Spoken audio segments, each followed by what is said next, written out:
el sistema financiero, bueno, los de siempre, ¿no? Pero a muchos empresarios se les está haciendo muy, muy cuesta arriba. Es el tema ese de los aranceles, el tema de la importación indiscriminada, a lo loco, no le está favoreciendo. Sin contar la producción interna. Entonces, todas esas cosas van desbalanceando todo el sistema en cada uno de los países, ¿no? Absolutamente, absolutamente. No está nada muy, muy bueno para... Y bueno, acá viste que el JP Morgan hace un par de días también se manifestó preocupado por la situación de Argentina. ¿Te imaginás vos, no? Sí.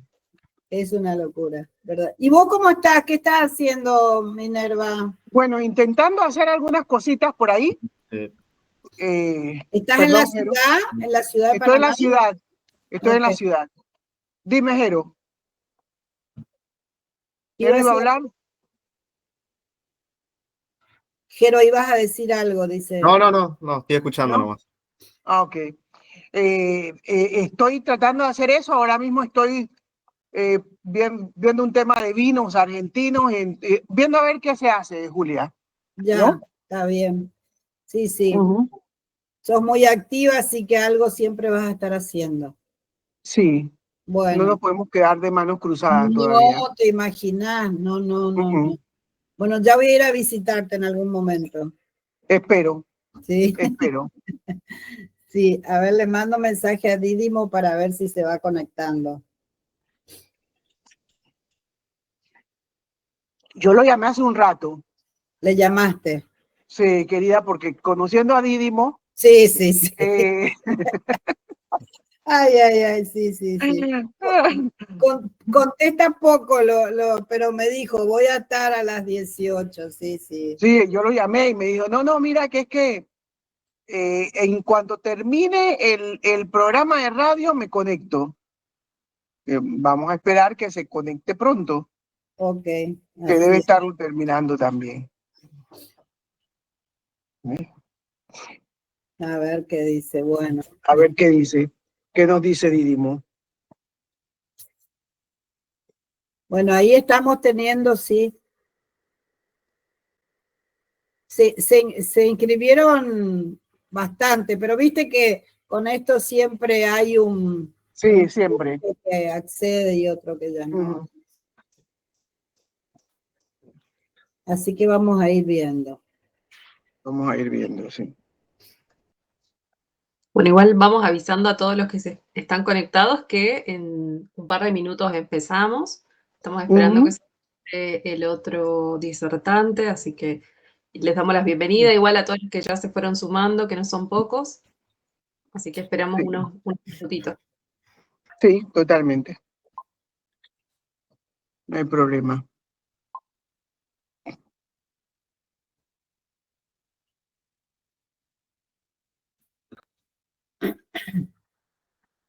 ¿Cómo te fue en el viaje este que hiciste con, no sé, un nieto, era, Minerva?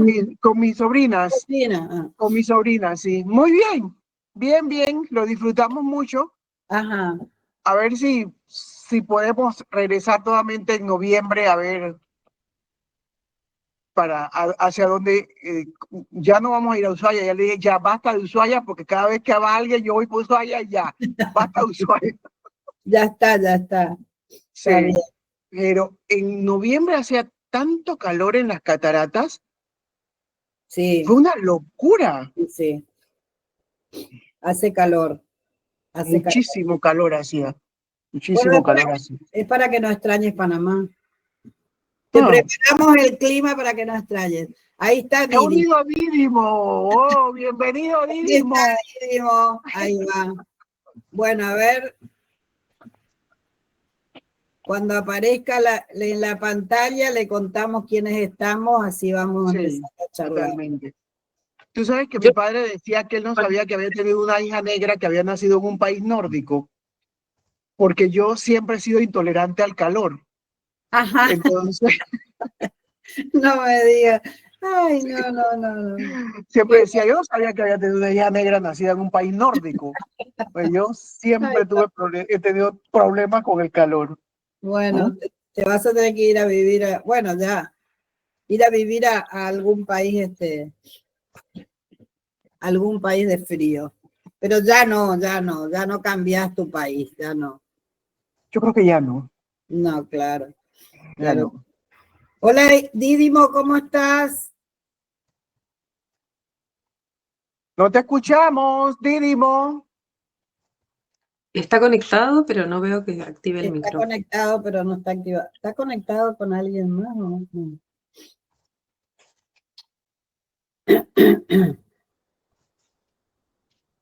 No te escuchamos, le voy a poner. Sí, por las dudas no vaya a ser que... Ah, ahí salió y seguro va a volver a entrar. Ujú.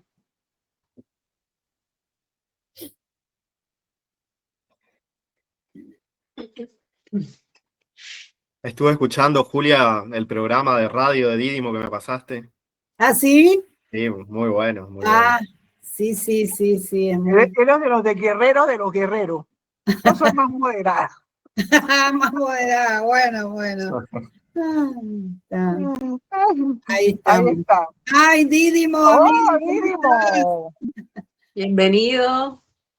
No te escuchamos, no te No te escuchamos. escuchamos, no te escuchamos. Está- No, Ahora Ahí, sí, ahora sí, ahora sí, ahora sí, ahora gloria a Dios, qué bueno. qué bueno. sí. Bueno, la verdad Excelente. que qué bueno, qué bueno. Gracias por estar, Didimo, también que sabemos que terminás tu programa a esta hora ahí en Panamá. Acabo de terminarlo. Muy bien. Bueno, ¿les Bueno, parece que Excelente. arrancando? dale. Empezamos entonces, María José Paredes. Didimo, bueno, empezá, Majo, y después seguimos. Dale. Primero que nada, le damos la bienvenida a este webinar, ¿sí? La idea es conocer un poquito cómo viene la realidad de Panamá. Sabemos que estamos en un momento a nivel internacional que es crucial, se está dando una lucha sobre la hegemonía de quién tiene el poder, ¿no es cierto?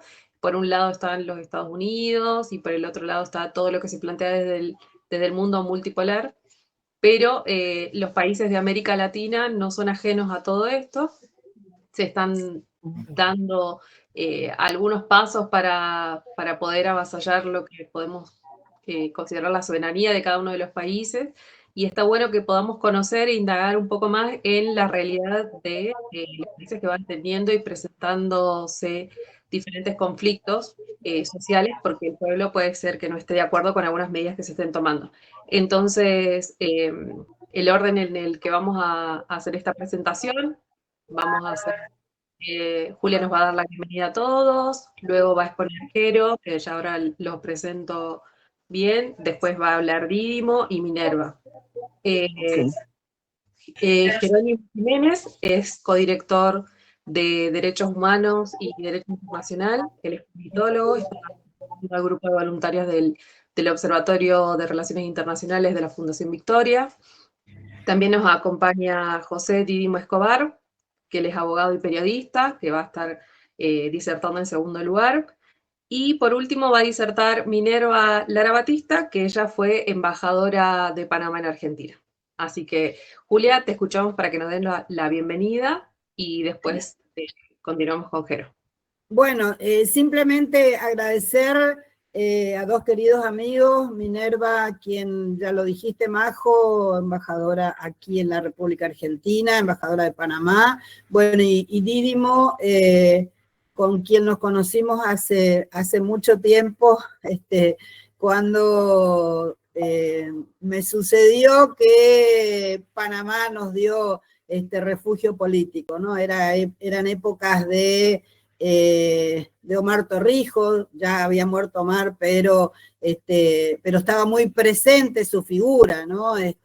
Y bueno, y en aquel momento, plena juventud de Didimo y la mía, nos hemos conocido. Después retomamos, sí, retomamos esta comunicación creo que hace un par de años, Didimo, a través de las redes sociales y demás, ¿no? Y bueno, y ahora como que a través de sus envíos de sus programas y de lo que es el Diario de Panamá, que siempre me está enviando, pude un poco enterarme de qué es lo que está sucediendo a través de su pluma, de lo que sucede en Panamá, ¿no? Y quisimos desde el Observatorio de Relaciones Internacionales, que es un ámbito en el que tratamos de trabajar los temas que nos importan, de los lugares que nos importan, como decíamos hace un rato, poder llevar adelante este conversatorio. Les quiero decir, tanto Minerva como Dídimo, que acá en este grupo de personas hay gente del norte y del sur de la República Argentina, ¿no?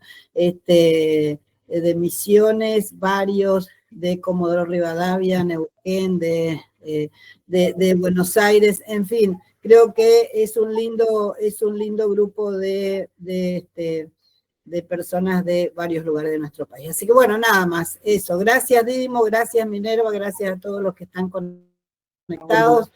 Y bueno, creo que seguís Jero, ¿no? Muchas gracias, Julia, por la presentación. Saludarle y agradecerle a Minerva y a Dídimo por su tiempo. Me voy a tomar el atrevimiento de hablar un poco de su país. Bueno. Con toda confianza.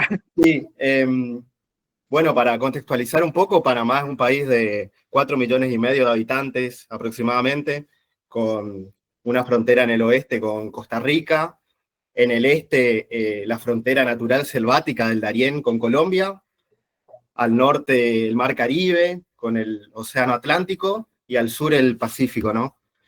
Y bueno, pensamos en Panamá y por ahí siempre, obviamente, en el canal de Panamá, también un país muy desigual, también un paraíso fiscal que a pesar de estar entre los países con la menor carga tributaria, también hay mucha evasión de impuestos. Y bueno, y ahora Panamá vive estos días una crisis que es de las más fuertes desde la invasión estadounidense el año 89, que derrocó a Manuel Noriega. De ahí para acá hubieron el pueblo panameño siempre se expresó en protestas, en el 2023, por ejemplo, contra la minera First Quantum Minerals, que lograron frenar el avance de esta minera que había arrasado, deforestando gran parte de la región, contaminando los ríos. Panamá siempre, desde expresarse en las calles, logró grandes cosas, ¿no? En el 2022 también tuvieron las protestas por la inflación y la pérdida del poder adquisitivo, y en el 2019 también por la reforma constitucional sin consulta popular, que también lograron frenarla.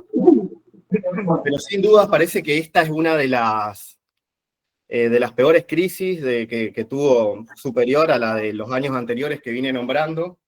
Ahora a finales de abril, sindicatos obreros, gremios docentes, iniciaron una huelga que paralizó sectores clave del país, en rechazo a la reforma de la seguridad social, la ley 462, que, bueno, muchos juristas, como estuve investigando, la interpretan de distintas maneras, pero lo clave es que atenta contra los derechos laborales, aumenta la edad jubilatoria en algunos casos, el sistema de pensiones. Otro de los motivos de la protesta es el acuerdo que hicieron con Estados Unidos, el acuerdo del memorándum de entendimiento, donde Panamá prácticamente frena un poco a China y se cede ante Estados Unidos, Estados Unidos vuelve a desplazar tropas en Panamá, y los dos puertos más importantes del canal de Panamá, uno que es el puerto Cristóbal en el Atlántico, y el Balboa, fueron comprados por BlackRock. Y bueno, otra de las cuestiones, las protestas de Panamá están siendo ¿viste? Son la ley 462, el memorándum de entendimiento, y también la posibilidad de que esta minera, que hasta el 2023 producía el 1% de cobre de todo el mundo, vuelva a abrir se vuelve a abrir la mina que la Corte Suprema había ordenado cerrar en 2023. Bueno, son muchas cosas las que podemos hablar de Panamá. Siempre por ahí pensamos Está bien informado. ¿Cómo dimos? Sí, que estás bien informado. Bueno, sí, gracias. No, siempre pensamos yo por lo menos desde cuando lo pensaba desde arriba, así un poco más chico era, y decía, Panamá, ¿cómo va a ser para defender el canal? Algo crucial, donde pasa el 5% del comercio mundial por el canal de Panamá. ¿Cómo hacer un país de 4,5 millones de habitantes? Y bueno, y vas a la historia hoy, por ejemplo, Julia le nombraba a Torrijos, que murió en un accidente de avión en el año 81, si no me equivoco, y tanto el hermano de Torrijos como el abogado de Manuel Noriega después, dicen que lo mató la CIA, y bueno, también siempre en las efemérides históricas, cuando uno leía de Panamá, siempre estaba la figura de Noriega, que Estados Unidos invadió Panamá para arrestarlo y Noriega se encerró en una iglesia porque la jurisdicción estadounidense no podía arrestarlo en esa iglesia, entonces lo torturaron 3 días con música fuerte, con heavy metal, ¿sí? Con heavy metal. Un método de tortura que utiliza Estados Unidos muy frecuentemente es el de torturar a los prisioneros de guerra con música a todo volumen, una tortura psicológica fuerte, que también lo aplicaron en Irak, y que hasta la banda Metallica pedía a Estados Unidos que deje de utilizar su música como método de tortura, ¿no? Métodos de tortura que utilizan con sus antiguos socios, ¿ah? Sí. Eso hay que dejarlo claro, ¿no? Sí, otra de las intervenciones de Estados Unidos que no podemos dejar pasar es el Día de los Mártires, cuando mataron a 22 estudiantes panameños por izar la bandera en el canal. Así que bueno, y viniendo más un poco a la actualidad, el año pasado fueron las elecciones en Panamá, donde Raúl José Mulino ganó, siendo como un delfín de Martinelli, ¿no? Que había sido el presidente de Panamá del año 2009 al 2015. Ahí hay algo que me gustaría preguntarles, que por ahí se entiende poco, de que Martinelli, hasta encontré información de que era pro-israelí, es de derecha, Mulino también es de derecha, tuvo asilo porque fue condenado por una causa, Ñubusin, y tuvo asilo que le dio Daniel Ortega, el presidente izquierdista nicaragüense, dándole asilo a un derechista en la embajada de Nicaragua, y ahora Martinelli, que se va para Colombia asilado por Petro, que también es izquierdista. Bueno, eso sí es una pregunta que tengo de por qué estos mandatarios de izquierda le ofrecen asilo. Petro dijo una cuestión humanitaria de presos políticos. Bueno, ¿qué otra cosa? Y bueno, las protestas en Panamá. Sí. Permíteme aclarar algo. Sí. Martinelli no es un preso político. Es un delincuente con una causa y está condenado en Panamá.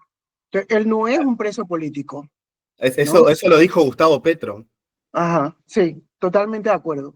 Y Gustavo Petro, que se supone es de izquierda, entonces es un poco confusa esa situación, esa figura, ¿no? Sí. Sí, pero volviendo al tema de Panamá, la zona caliente ahora es Bocas del Toro, la empresa Chiquita Brand, que echó a 5.000, 7.000 trabajadores, empezaron las protestas. Chiquita Brand, que es una empresa bananera, que es la sucesora de United Fruit Company, que esta empresa, United Fruit Company, una de las empresas bananeras de fines del siglo XX, admitió ser responsable de la masacre de los bananeros en 1928 en Colombia y del golpe de Estado en Guatemala en 1954. Sí, datos que llaman, bueno, que nos dan a entender muchas cosas, ¿no? Sí.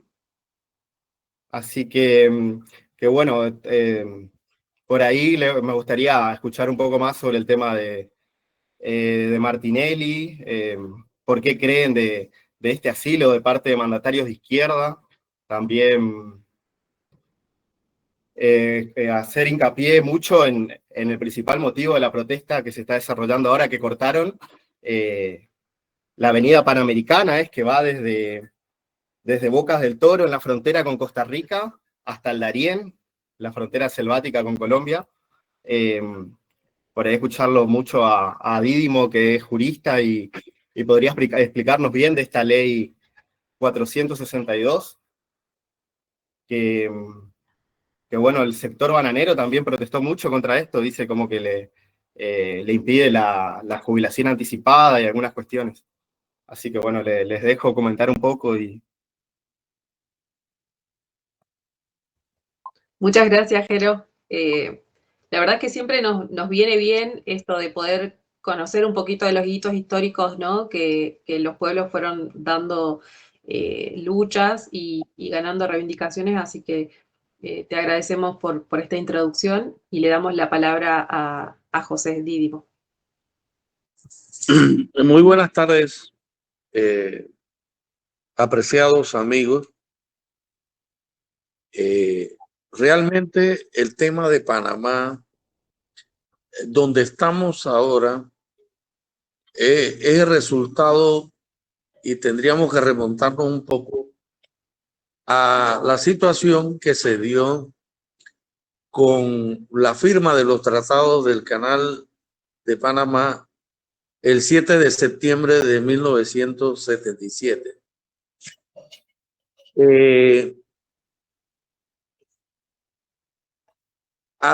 Se desarrolló una política internacional agresiva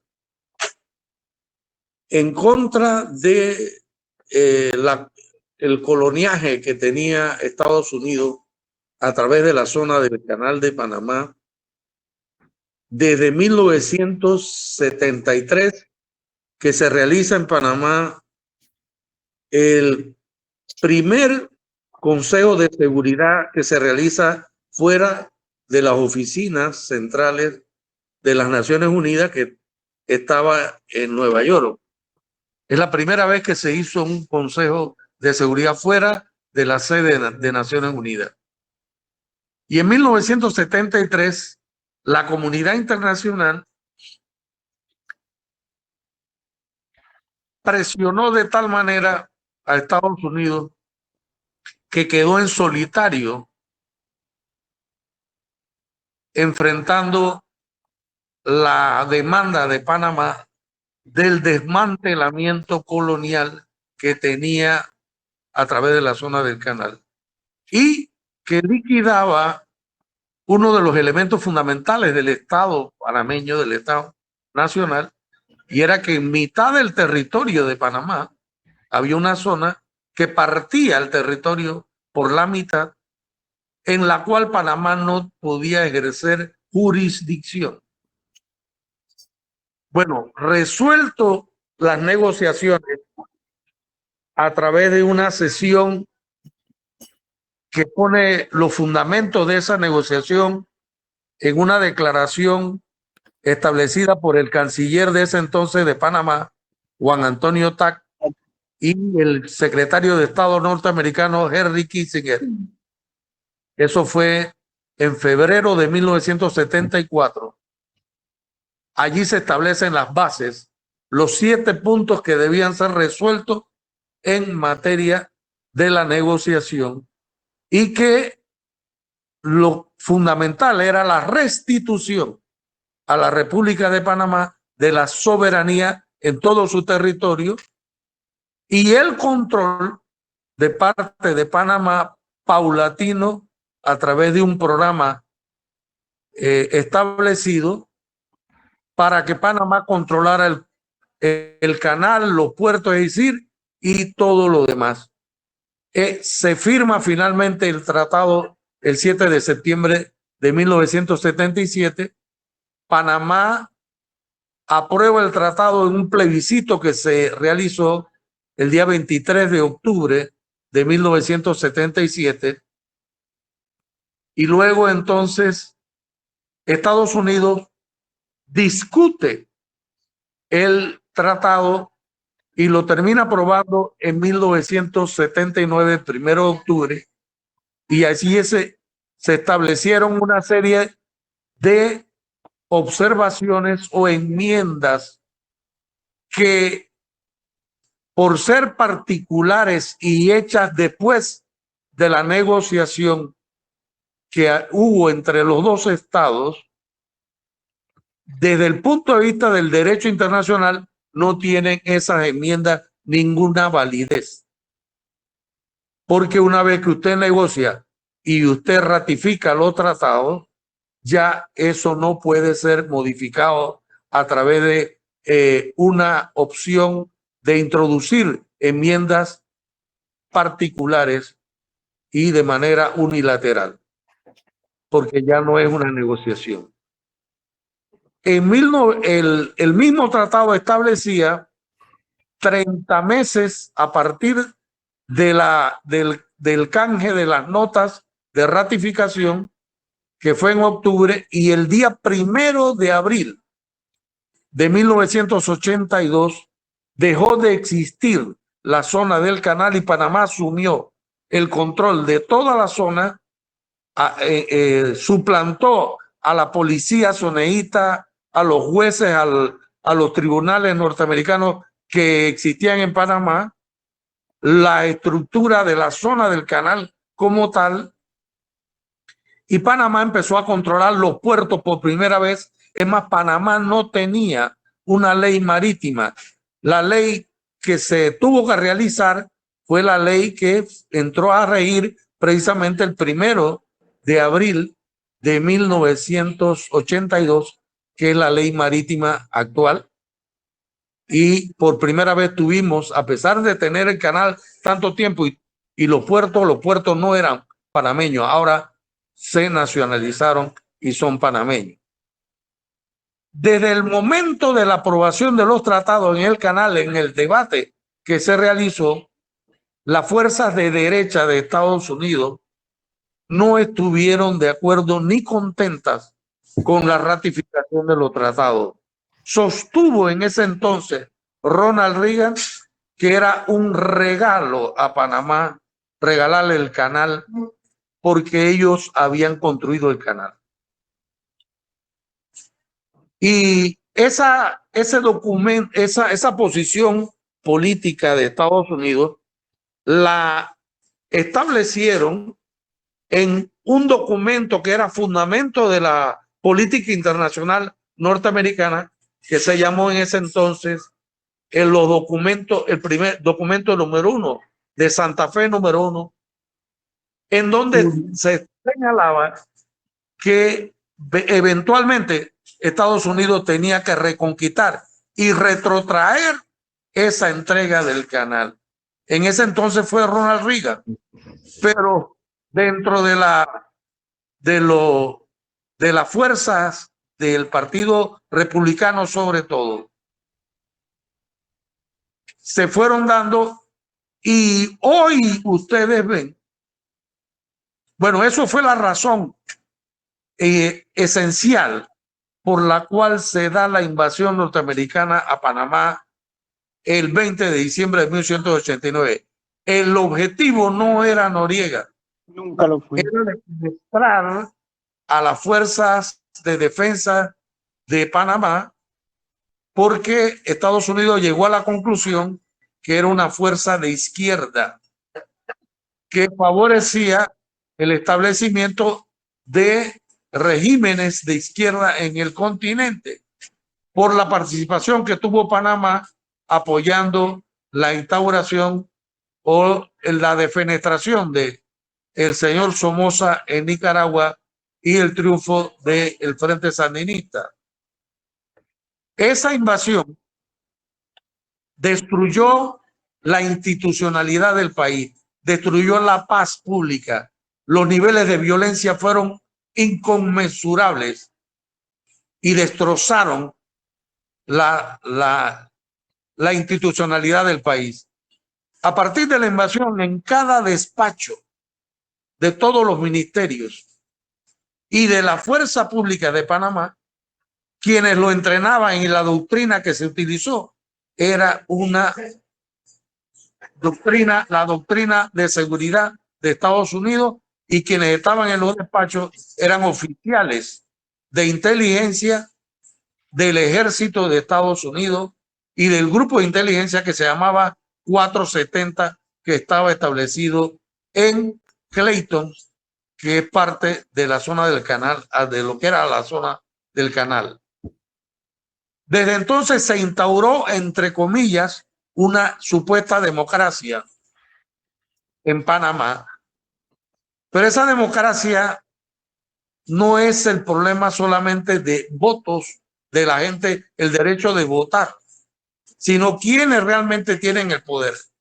Lo que hizo la invasión norteamericana fue restablecer en el poder político a la oligarquía panameña. Y desde entonces se fue avanzando ese dominio de la oligarquía del poder. Lo que permitió fue que se desarrollara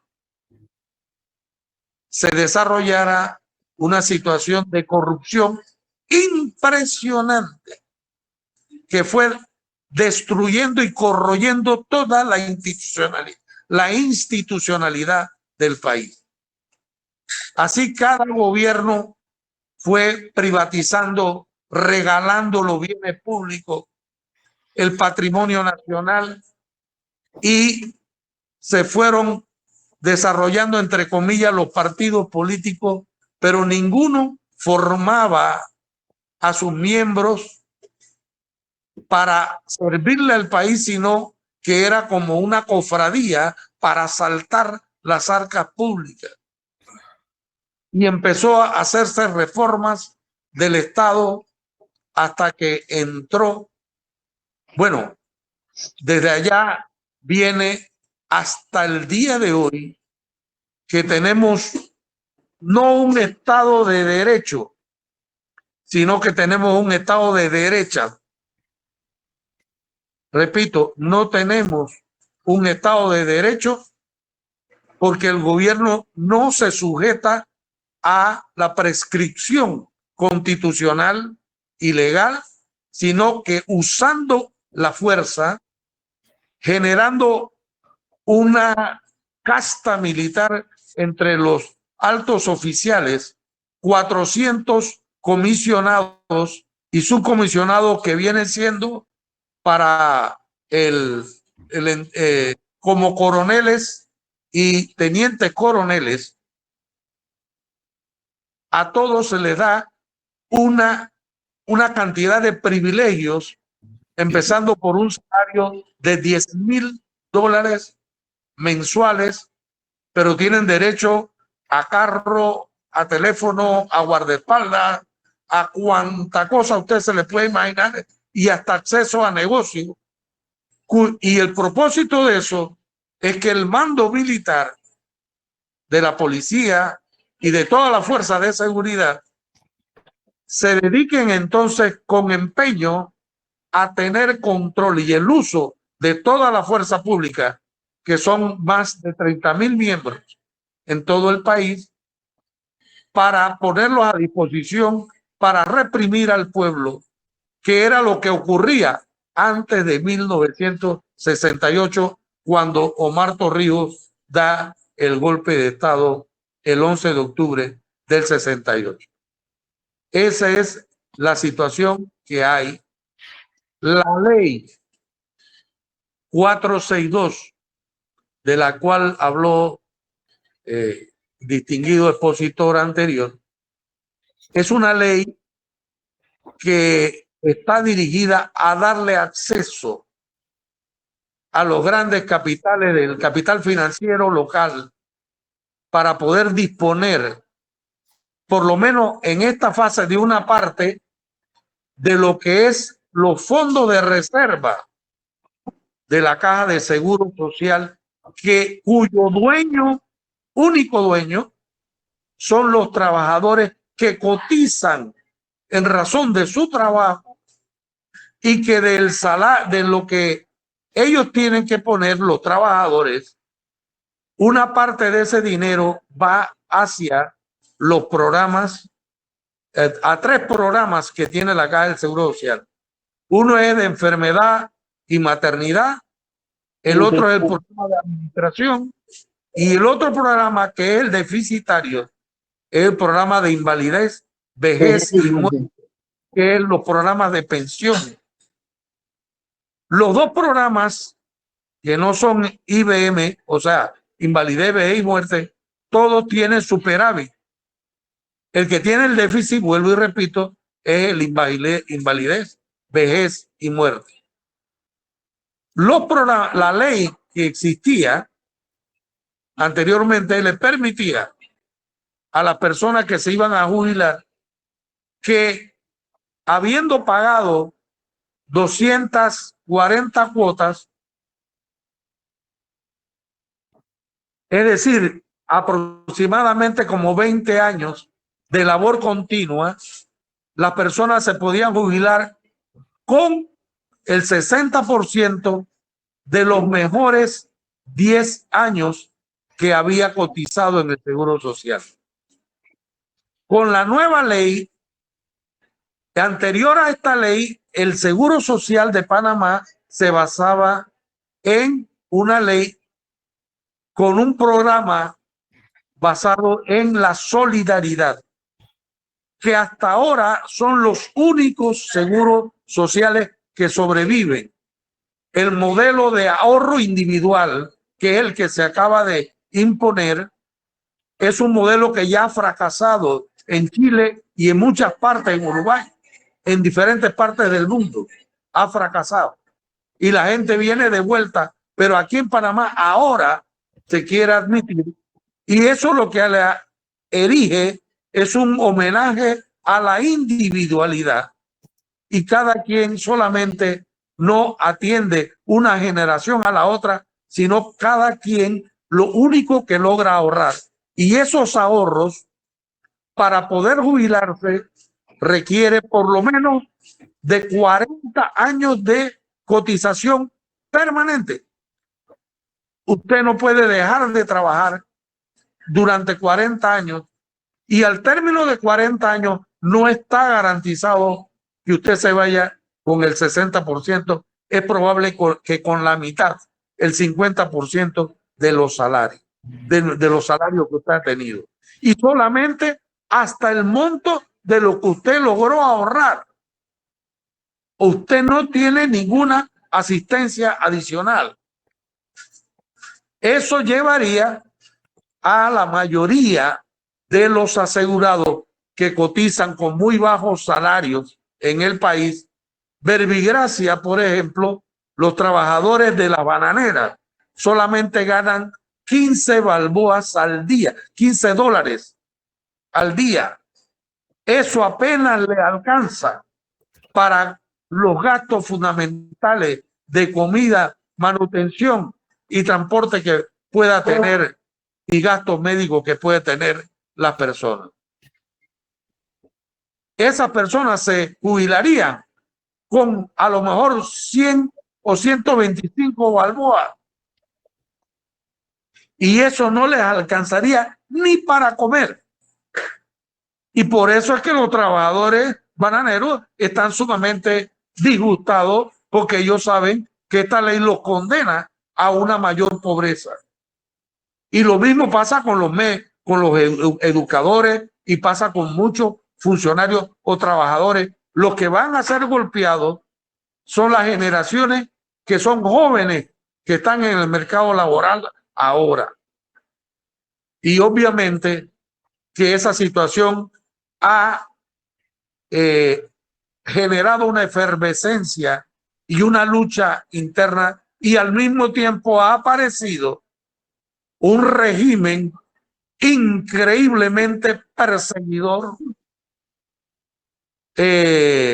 cuasi fascista, que no tiene reparo en el uso de la fuerza bruta para reprimir a la juventud, a los estudiantes, a los maestros, profesores, a los obreros, y el gobierno le echa la culpa de toda la desgracia a la izquierda de Panamá. Y por eso el señor presidente Mulino se fue a la Argentina. Normalmente cada panameño que sale afuera habla bien de su país, y él, siendo el presidente, va ahí a la reunión que hubo de Mercosur a denigrar a este país y a los panameños. De manera tal, pues, que esa es una situación que tiene al gobierno con un rechazo de casi el 90% de la población. Rechaza al gobierno en la actualidad. El único factor que tienen ellos en su haber es, en primer lugar, la reciprocidad, que en razón de los beneficios que reciben los altos mandos militares o de la Policía Nacional y la Fuerza de Seguridad. Y por otro lado, este gobierno retrotrae la condición histórica de Panamá y nos entrega a la situación de lamentable que teníamos los panameños antes de los tratados y antes de Omar Torrijos, que era el tema de la zona del canal, cuando este gobierno accede a un memorándum de entendimiento donde se le permite el uso del territorio nacional para que ellos vuelvan a tener bases militares y satisfagan la pretensión del presidente Donald Trump, de tomarse el control del canal militarmente, exponiendo al país, en la medida en que ellos controlan militarmente ahora el canal y el país, con una fuerza descomunal que no la tiene Panamá, pero esa facilidad se la acaba de entregar genuflexamente el presidente de la República, José Raúl Mulino, porque él no tiene apego y una estimación por la soberanía y por la dignidad nacional. Y la acusación que se hace es la influencia china en Panamá, lo cual es una gran falsedad, porque no hay un solo chino que esté en el canal, y hay efectivamente una empresa que se llama Hutchison Port, pero esa empresa tiene su base de operaciones en Inglaterra y tiene control de puertos en Estados Unidos, en San Diego, en diferentes partes del mundo, como en 20 países, incluyendo Inglaterra. Vuelvo y repito, en Italia tiene puertos, hasta en Grecia. Entonces, esta empresa tiene una concesión, y la concesión, Panamá, si bien tiene que obtener mayores beneficios, es falso que China controla el canal, y lo que quiere Estados Unidos es una excusa, y por tanto reparte una mentira y la distribuye para poder justificar el control geopolítico, porque la única manera que ellos piensan parar el desarrollo multilateral de las relaciones que tiene América Latina con China es en el plano militar, y parece que han encontrado que Panamá, el gobierno de Panamá, les facilita y les entregó las llaves de la puerta para denigrar, exponer peligrosamente a Panamá y a los panameños en una situación de conflicto geopolítico con China, cuando nosotros estamos propensos a servirle al mundo entero, brindar nuestros servicios y cobrar por ello. Porque la última pretensión que tiene el embajador de Estados Unidos en Panamá, el secretario de Estado y el secretario de Defensa, el señor Gesek, es que quieren pasar por el canal sin pagar un centavo, a cuenta de que ellos defienden el canal, cuando el canal es absolutamente indefendible. Indefendible. El canal solamente lo defiende la paz que exista en la ribera del canal. Yo quedo ahí y cualquier pregunta a la orden, y muchas gracias a todos. Quería aclararle al distinguido amigo que habló anterior que no se explica tan fácilmente el problema del conflicto que tiene Martinelli con el resto de la oligarquía rancia. Es que él es como un hijo por fuera y no lo admite, un hijo bastardo que no lo acepta la oligarquía, y ese conflicto que él tiene lo tiene con los grandes millonarios de Panamá, y efectivamente él tiene un liderazgo en un sector, fue el que propuso a Molino, pero hoy día tiene un conflicto muy serio en razón de que él, a pesar de que lo propuso, el gobierno está constituido en una buena parte con gente que eran los enemigos políticos de Martinelli.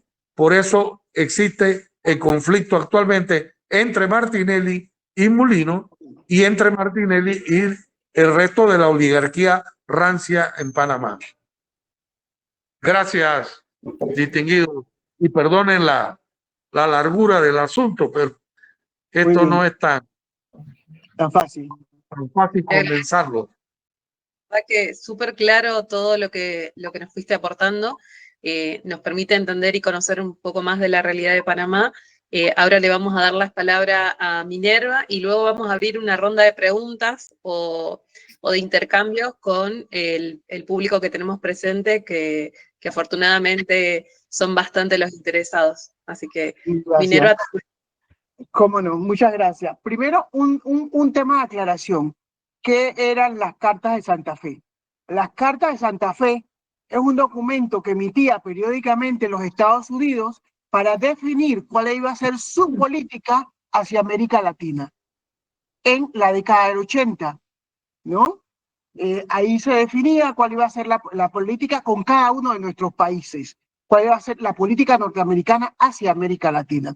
Era un documento importante que esperábamos con ansia, que creo que se emitía cada 2 años, no, Didimo, si no me equivoco, cada 2 años ellos emitían el documento, la Carta de Santa Fe, donde establecían cuál era la política hacia América Latina. Eso para aclarar, porque me imagino que la Carta de Santa Fe quedó así como colgando, ¿no?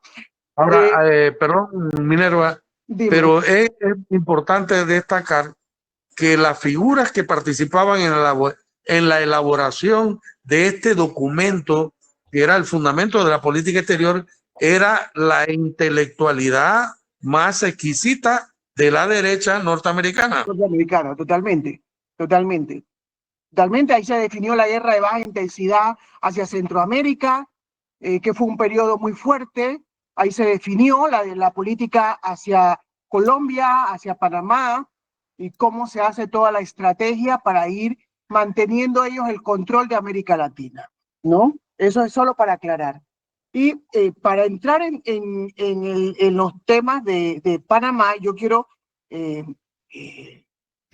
aclarar que los movimientos y las manifestaciones que se están dando actualmente en Panamá no caen del cielo. Esto es un proceso acumulativo que se viene dando a través de los malos gobiernos que hemos tenido en Panamá, donde la gente ha ido perdiendo el poder adquisitivo, el poder de todo. Los grandes éxitos de la política social se ha ido perdiendo en Panamá. Entonces, esto es un acumulativo de todas esas cosas. Ustedes tienen que tener presente que Panamá es el país que más crece en América Latina. Y esto no es ahora. Podemos verlo de 1950 a la fecha, son 75 años, y ustedes van a encontrar periodos muy cortos donde Panamá no ha crecido, ¿no? Panamá, de 1987 a 1989, cuando en 1987 los Estados Unidos entra al bloqueo de los fondos de la República de Panamá que estaban en un banco norteamericano y no hay circulación de dólares nuevos, hay que inventar una estrategia para la circulación de monedas. Se crearon unos pagarés para que la gente pudiera cobrar y pudiera comprar. Con todo esto, en esos 3 años, Panamá creció el 0.65%, que es lo que menos ha crecido en estos 75 años. En lo que va del 2000, del 2000 a la fecha, Panamá no ha dejado de crecer nunca. En ningún año de lo que va del siglo XXI, Panamá ha dejado de crecer. Panamá es un país que crece a pesar de los panameños y de los gobiernos panameños.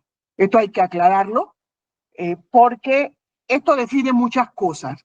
Entonces, a pesar del crecimiento, nosotros somos el primer país en mala distribución de la riqueza que hay en América Latina y el cuarto a nivel mundial. No hay ningún mérito, pero el tema es, como yo decía antes, la acumulación. En los grandes capitales, la oligarquía tradicional no pretenden y no quieren que todo ese capital, todo ese crecimiento vaya a sus manos. Entonces, se han ido perdiendo logros a través de la lucha social que se ha dado en Panamá. Históricamente se han ido perdiendo. Y lo último es el tema de la seguridad social, que es un tema muy grave. Nosotros tenemos un sistema solidario y el presidente, que además es prepotente, oligarca, déspota y pro-yanqui, dice que él no necesita ayuda de nadie. Entonces él no ha discutido con todo lo que se ha habido en este país. Hubo más de 75 días de huelga permanente con manifestaciones diarias en todo el país. Él dice que él no tenía que discutir con ninguna organización social, con ningún partido político, que él no tenía que hablar con nadie porque él no necesitaba ayuda de nadie para resolver el tema de Panamá. Yo creo que nosotros estamos en una olla de presión que se está cocinando en estos momentos, ¿no? Que tú no puedes pretender que la manifestación social se acalle o se termina bajo amenaza. Y es lo que hace el presidente. Bajo amenaza es lo que está haciendo para decir que controla algo. Entonces suelta a la fuerza pública con instrucciones violentas, ¿no? Aquí se le ha faltado el respeto a los maestros, sobre todo a las mujeres. Se ha golpeado, se ha disparado, se ha herido, o sea, todo a las mujeres. Lo de Bocas del Toro ha sido lo último. Se le cortaron las comunicaciones telefónicas, de todo a Bocas del Toro, porque no estaban de acuerdo. Y no están de acuerdo porque la ley del Seguro Social es una ley que no beneficia al pobre. No beneficia al pobre, beneficia al que tiene poder adquisitivo para comprarse un seguro o el que tenga sus fondos para garantizar su jubilación, pero no garantiza la salud del pueblo panameño, ¿no? Entonces, la gente está en la calle por eso. El tema de los educadores, ahora han amenazado de que van a ser destituidos todos los que se mantengan en huelga, ¿no? El derecho a huelga es un derecho del pueblo, de todos los pueblos del mundo, es un derecho a huelga. Y cuando no estás de acuerdo, debe ser retribuido, ¿no? Entonces, esto es, como yo les digo, es un proceso acumulativo que lamentablemente explota con 3 hitos importantes en el gobierno de Molino, que es un gobierno pro derecha, pero pro derecha no, un gobierno de derecha, totalmente pro norteamericano, desconociendo también desde todo punto de vista que el 8% de la población de este país tiene origen chino, porque Panamá y Perú son los 2 países con las primeras migraciones chinas que hay en el continente. Si usted quiere desayunar típico en Panamá un fin de semana, usted va a un restaurante chino, porque para nosotros eso es una comida típica. Entonces, la presencia china en Panamá, que hay chinos en el canal, todos son panameños. todos son segunda y tercera generación de chinos en Panamá, ¿no? Que mantienen un apellido chino es otra cosa, pero que son panameños. Que además nosotros históricamente hemos tenido excelentes relaciones con la República Popular China. Entonces, es un tema que la población también resiente, porque la población panameña es afectiva hacia la población china existente en Panamá. En este país de 4.3 millones de habitantes, con 75.000 kilómetros cuadrados, hay 45.000 tiendas de chino a lo largo del país. Para que ustedes tengan idea, en todas las esquinas hay una tienda de chino.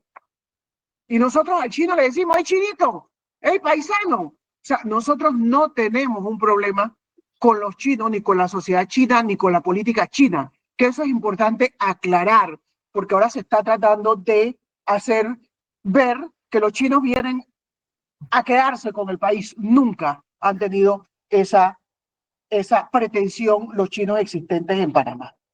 Otro tema, como ya lo explicó Didimo, fue el memorándum firmado con los norteamericanos que le da oportunidad al ejército norteamericano o al gobierno norteamericano de mandar tropas a Panamá.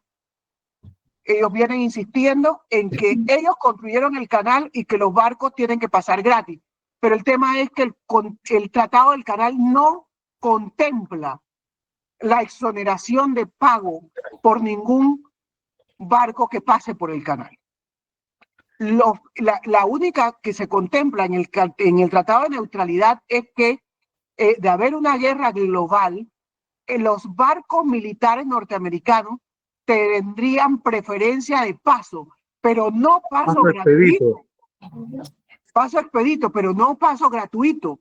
Entonces, ese es un tema que ellos vienen insistiendo y que no el gobierno, pero sí la población, seguimos insistiendo de que no puede ser. Y los grandes internacionalistas en este país, que por suerte los tenemos y que yo siempre digo que uno de los grandes méritos o el gran mérito de José Raúl Mulino en esta coyuntura es que nos ha permitido ver y rescatar movimientos que nosotros estábamos un poco decepcionados con la juventud, porque no veíamos a la juventud en la calle. Sin embargo, la juventud ha salido, ha manifestado, ha expuesto de una manera patriótica la situación de lo que está pasando en Panamá.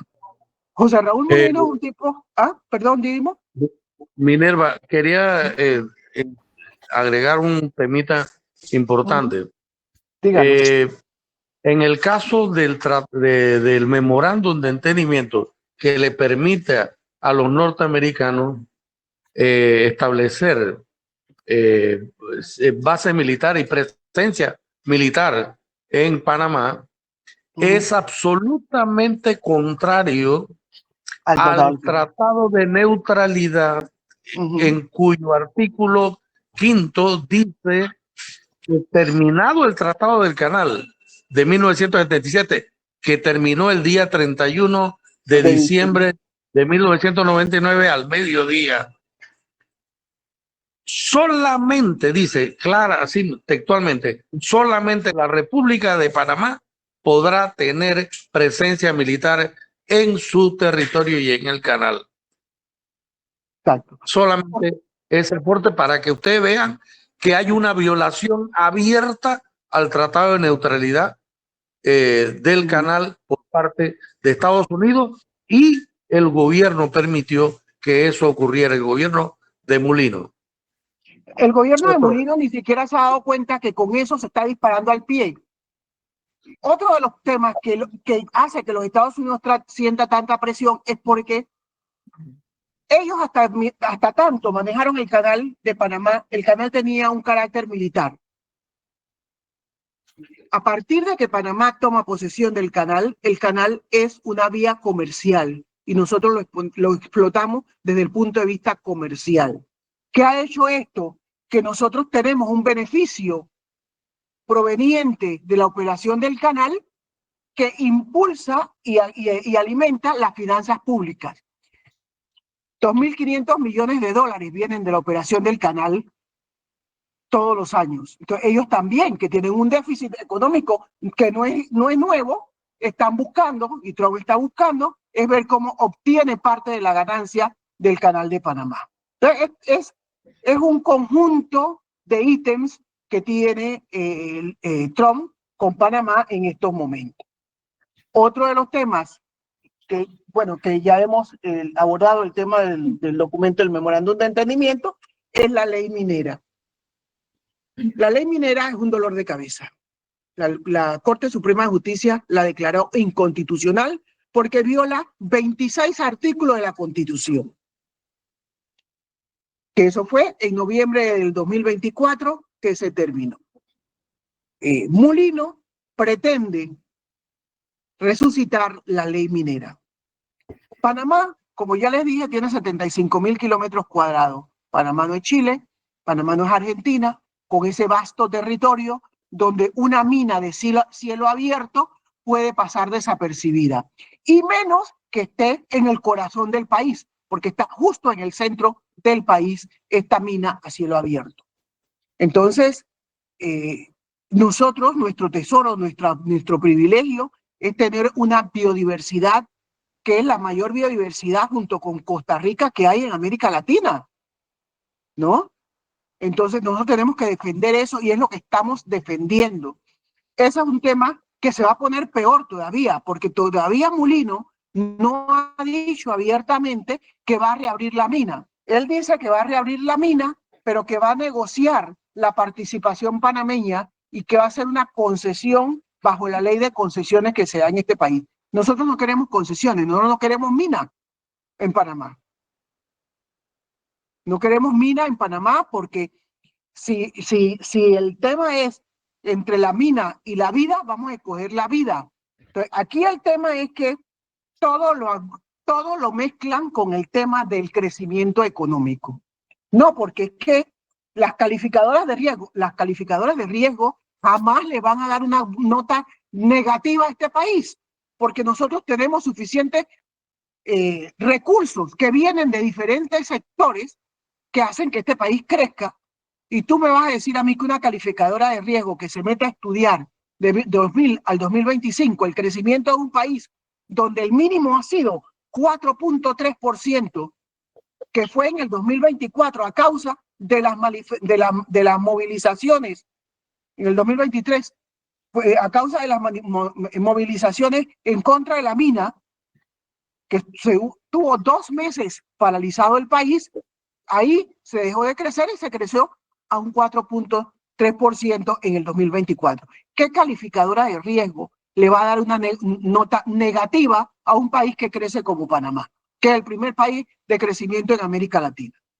Entonces, ese es el tema. No, porque si nosotros tenemos que cuidar, porque el riesgo de la inversión, el riesgo del crecimiento, el riesgo de las calificadoras de riesgo, nos vamos a quedar sin empleo. No, señores, nos quedamos sin empleo, porque en este país la clase comercial, la clase empresarial no invierte para generar empleo. Encima le bloquean la creación y la generación de pequeñas y medianas empresas. Entonces, dime, Didimo, ¿quiere decir algo? Didimo, ¿no me oye? Sí. Ajá. Lo que quería, no, hay un tema en el caso de el tratado, o sea, del memorándum, que usted lo señaló, pero brevemente, y es una cosa muy vergonzosa, que Estados Unidos pretende que Panamá subvencione el paso de las naves. Cada paso de cada nave por el canal requiere 50 millones de galones de agua dulce.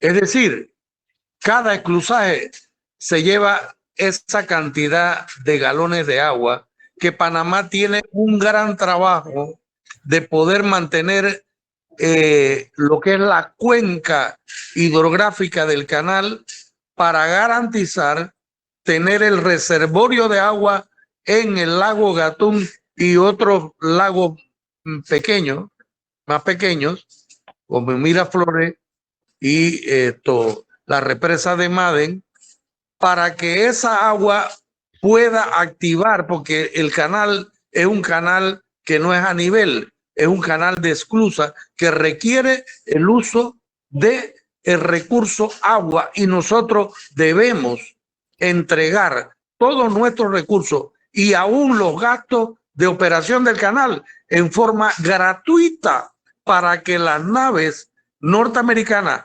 tanto de la Armada norteamericana como las naves comerciales, que ellos pasen gratuitamente por el canal. O sea, ¿a quién se le ocurre semejante situación? Y que nosotros tengamos un gobierno que tiene la docilidad y la genuflexión que puede llegar a causar un perjuicio tan serio a la República de Panamá.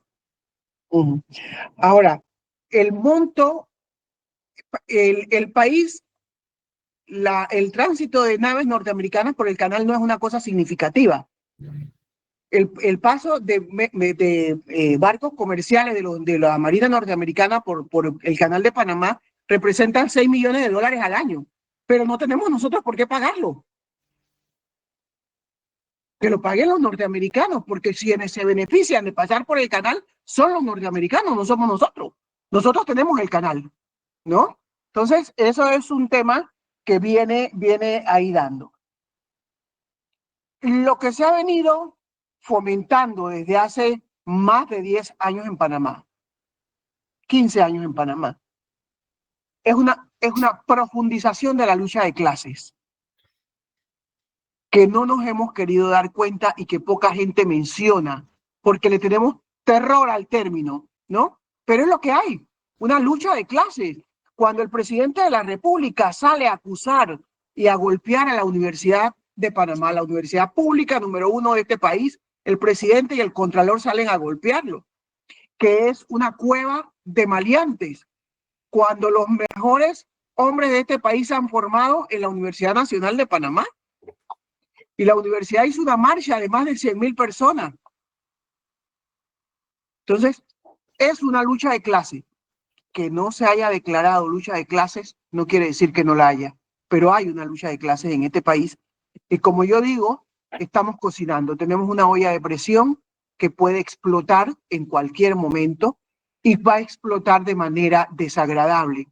El trato y la violación a los derechos humanos que se ha dado en las últimas manifestaciones, sobre todo a la población indígena y a las mujeres, es una cosa que no se olvida. Los indígenas no olvidan.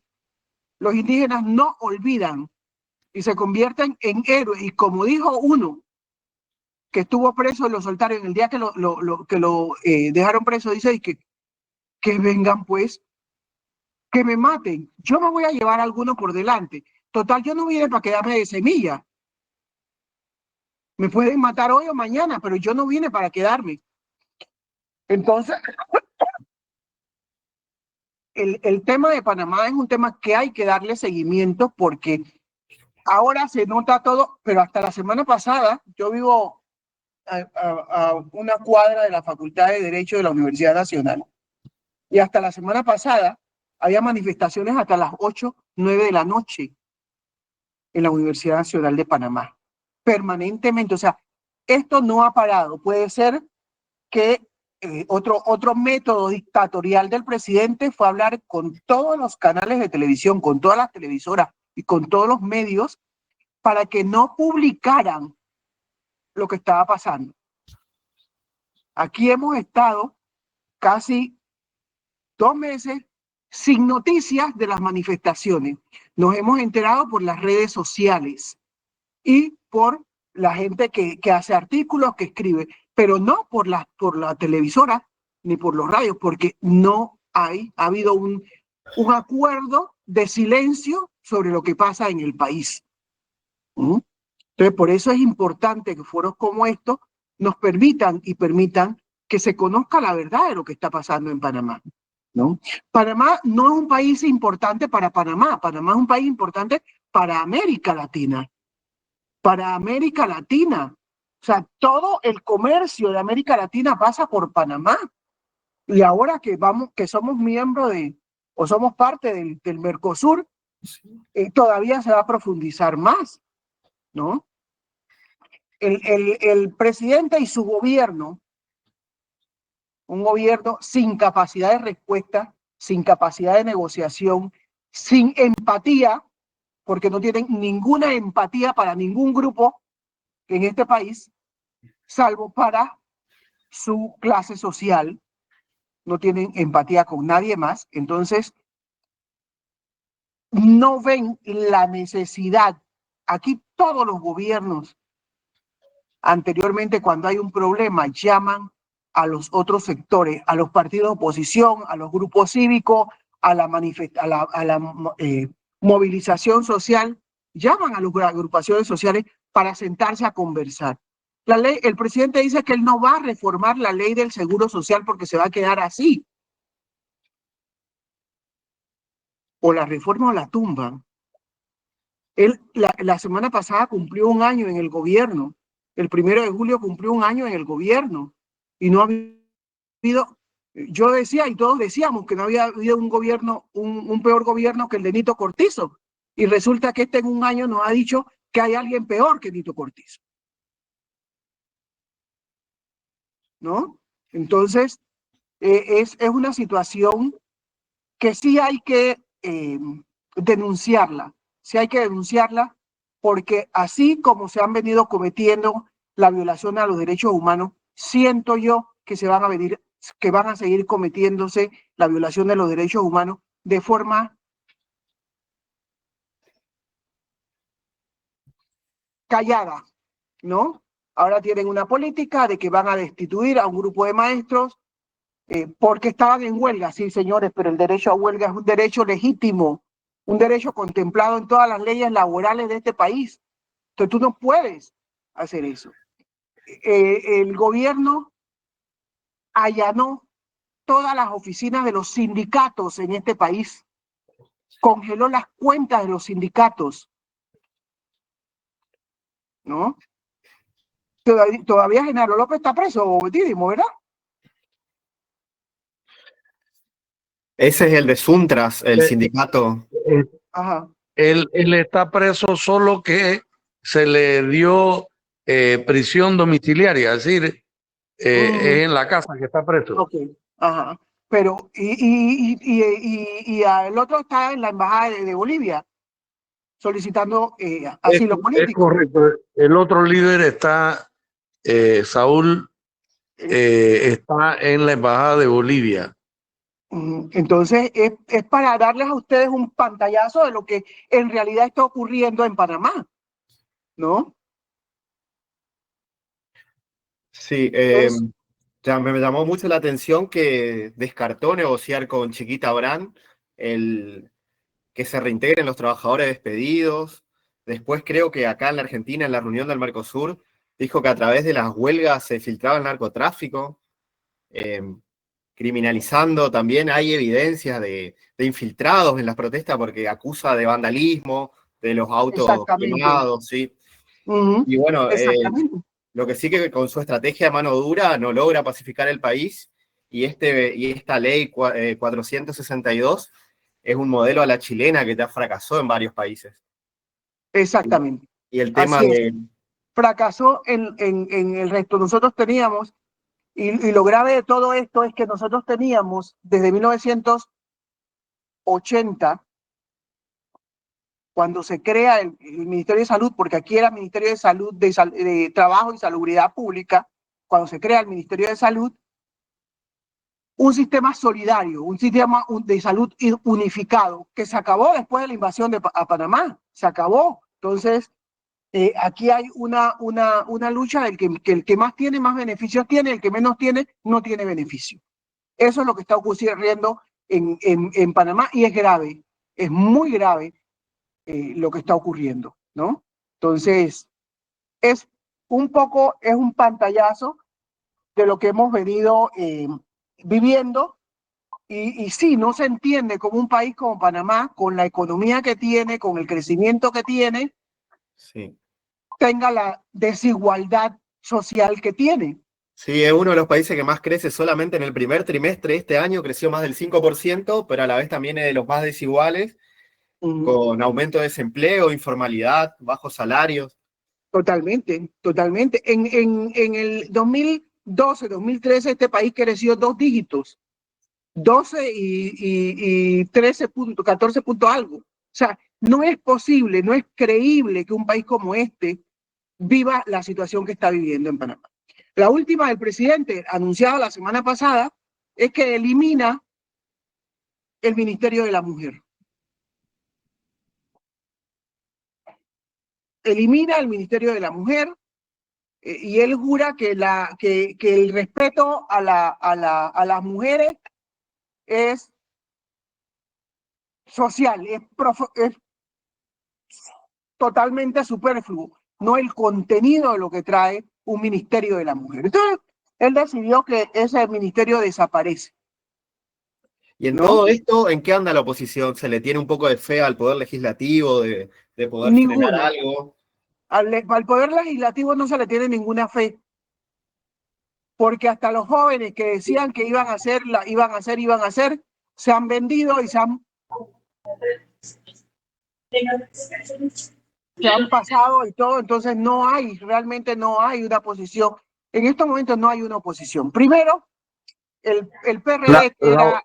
Sí hay una oposición, pero la oposición es el pueblo, las organizaciones sociales y populares, los partidos políticos tradicionales Ahí y va. la fuerza de independientes que fueron al Parlamento.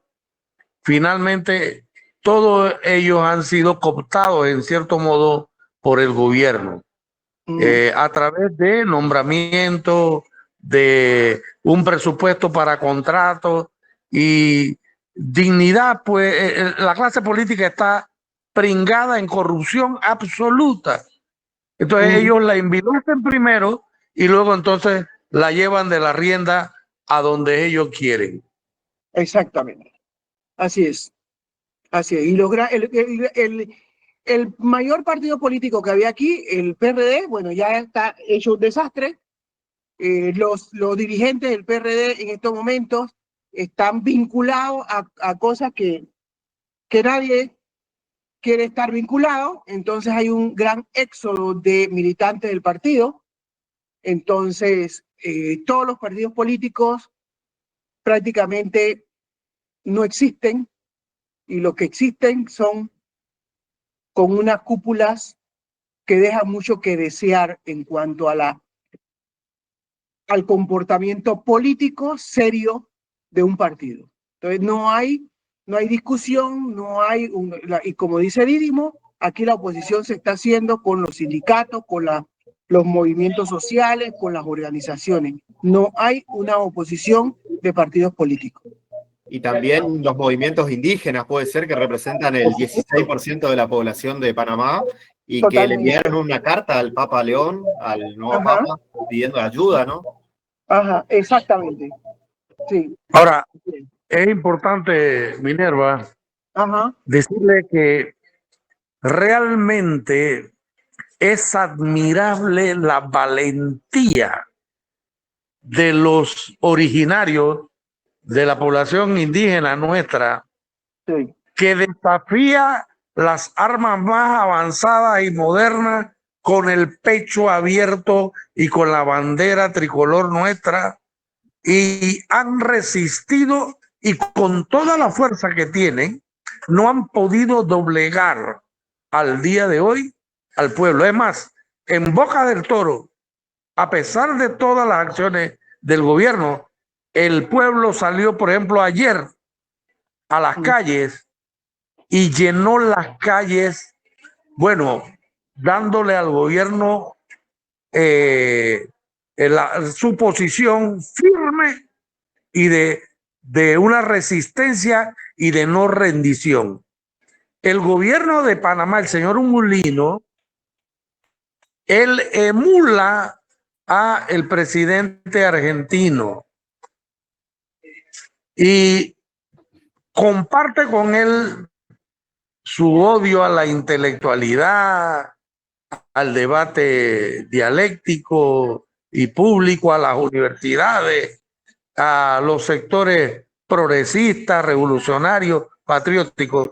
Es la misma horma de pensamiento.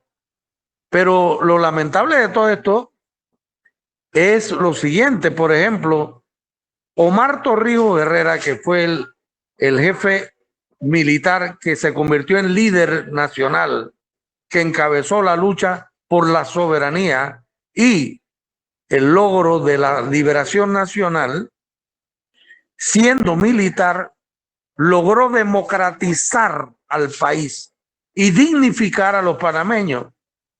El señor José Raúl Mulino, que fue parte de la cruzada civilista, que solicitó la invasión norteamericana de 1989, él ahora, ejerciendo el poder, es el que ha suprimido las libertades, las garantías constitucionales y se ha dedicado a usar la fuerza de las fuerzas de seguridad para reprimir de manera atroz a toda la población, especialmente a los más humildes y a la población de los originarios, que son admirables y que son dignos de hacerles un homenaje por su valentía y reivindicación del interés y del patriotismo nacional.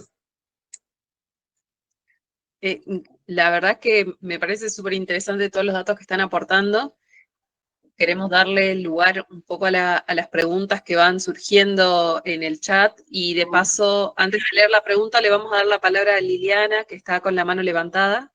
Lili, te escuchamos y después seguimos con una de las preguntas, comentarios que dejaron acá en el chat, que pueden ir haciéndolo si quieren también o si quieren ir levantando la mano para el intercambio. Lo mío muy cortito, los saludo, querido José, querida Minerva, desde la Patagonia, Argentina. Gracias, Julita, una vez más por convocarnos, por hacernos parte. Y justamente nosotros nos sumamos en nombre de muchos compañeros y compañeras que vivimos acá en las provincias del sur de la República Argentina, muy preocupados y observando el desarrollo del esquema de Panamá, justamente porque a nosotros nos convoca la industria que tiene que ver con el hidrocarburo y también con la minería, y los escuchaba muy atentamente porque decía qué importante es encontrarnos en estos canales y qué importante es en escucharlos a ustedes con el panorama directo para poder pensar en conjunto algunas estrategias que recién Minerva casi que me contestó la pregunta, que tenía que ver qué pasa con los empresarios, con la red de empresarios locales de Panamá, con los genuinos, los territoriales, de los verdaderos dueños de la soberanía económica de Panamá. Entonces, mi pregunta iba por ahí. ¿Cómo aportamos desde el resto de las regiones de América Latina que tengamos que ver con industrias comunes, si se quiere, para defender un patrimonio de toda América Latina? Yo creería recién también asociar a esto a la organización de los empresarios locales de América Latina, si se quiere, en conjunto con también los empresarios